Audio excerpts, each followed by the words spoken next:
Tu, Cătălina, fix pe ăsta vrei să faci. Vreau și eu să apar cu tine. Haide, că așa am stabilit pauza trecută, că facem împreună. Haide, mă baci și pe mine, te rog. Da, mai încolo, now go away. Dă-te din cadru să nu mă strici.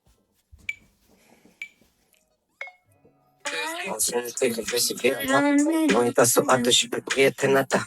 Prietena ta să vină cu cacica e o lume minunată, ea plină de femei. Tu, dai să facem dansul la care ne-am rupt coloana, că le era mișto, dar ai uitat complet, mă, fată. Oh my god, da, ce proastă, mi-am adus aminte. Hai tu, Zacus, concoace, deci fii atent, faci așa, cu mișcările alea, cum ai învățat pe mine și cum te-am învățat și eu pe tine. Bun, hai să-i dau play, haide.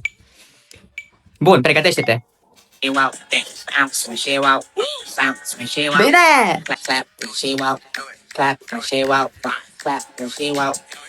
Mă, mimozelor, dacă mă bucură un lucru pe lumea asta este faptul că n-am avut telefoane mobile pe vremea noastră. Deci asta este un flex pentru noi, Doamne, iartă-mă. No, bun, hai să ne apucăm atunci de treabă. Cătălina, te rog frumos, oprește telefonul. Stați așa, doamna, că s-a despărțit Andrei de mine, acum am pauză și vreau să mă răzbun pe el, normal. Slay. Pentru tot ce nu mi-ai spus, pentru ce n-ai auzit, pentru nopțile în care ai spus că vii și n-ai venit, pentru mii de zâmbete pe care nu le-am zâmbit, pentru tot ce n-ai făcut, astăzi vei plăti. No, bun, atunci hai să ne apucăm odată, că deja mă ia cu capul, deja simt că explodez. Hai, Cătălina, dă-i drumul, te rog frumos. No, bun, gata, hai să ne apucăm. Ia să văd cum a ieșit. Doamna, trebuie să mai fac o dată că mi-a ieșit ochiul strâmb. Stați o secundă.